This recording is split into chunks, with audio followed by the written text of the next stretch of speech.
Mbonani-ke emakhosini amakhulu yanibikelela mkhulu wasemakhosini indaba elixoxa ngofakazi noyigeme-ke mfungala yanibikelela amakhosi ngibikelela iy'ngane zakwethu. No, ngithi nami nje asengihlale la eceleni kwalo mzi walapha lesilungu singekho emakhaya.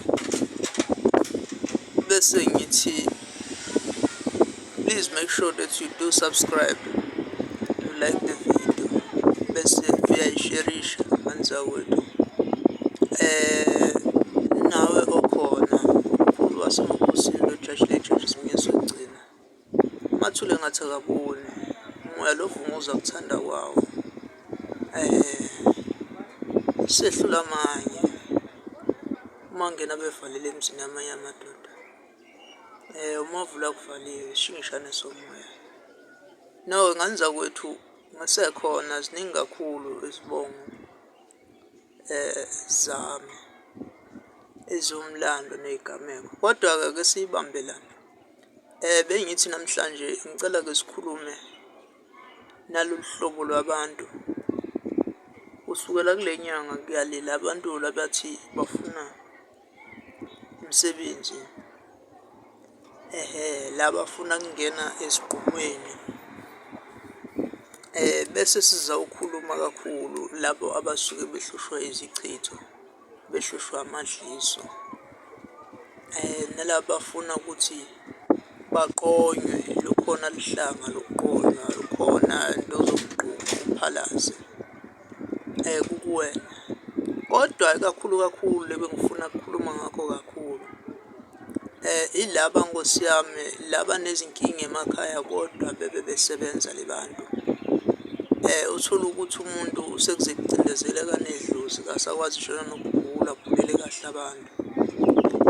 Zikhona zizwe, bakhona amajaji ngane zakwethu sewusondele. Kodwa-ke kufanele nazi ukuthi lento yokuthatha into ekanjalo noma yokufaka lolu hlanga likanjalo, kodwa sifuna labantu asebevele bekwazi lokusebenza.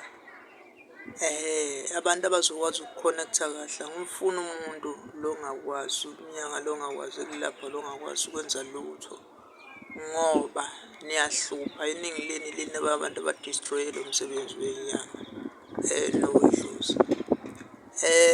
Ake sibambe lapho ey'ngane zakwethu, ukuwena ufunde uzowazi lokhu kwala ekhaya-ke laba abangabathandazi noma usuke emaprofethi kakhulu uyasho futhi uma ngabe ufuna ukuthi umuntu njalo onakho la emzimbeni lokwezizwe noma okwamajaji okuhlola nokubhula, ngoba phela bakhona abantu labalithole lisizi, bayazazi abantu bathole isizo basathi umuntu uyazama, kodwa akakuzameki la empilweni zabo, basathi ukuthi uyabona futhi ayikho enye into emngenisela ngabantu nabantu sebeze baphuma ngenxa yokwehla kwezinga behlika nabantu abeze esigodlweni. Ngena bakwethu ukuhlolela abantu kakhulu ikhona lokubalulekile. Sikwazi uzokwazi nangelinye yamalanga ungene emagiyeni ukwazi lokuhlolela kuzohlole ngisho nasemafonini kuphi. No, ngane zakwethu sewusondele kakhulu bese-ke nawe uyangena.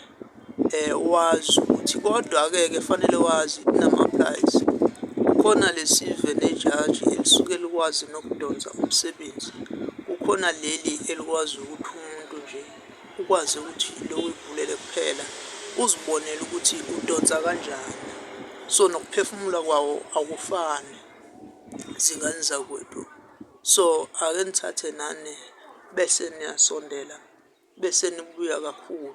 Labafuna kungena esigqumeni, labafuna ukuba namalokhuzana nokushaya isimo ngathi amacala, abe unecala elingakanani. Kuyashiyana ukuthi la macala akho amacala amakhulu anganani, mancane kanjani. Uma kuwamacala amancane nje hhayi ushibhu kakhulu, amacala amaya kakhulu kuya kuwe futhi. Kuningi esingakubala ngane zakwethu, kodwa kakhulu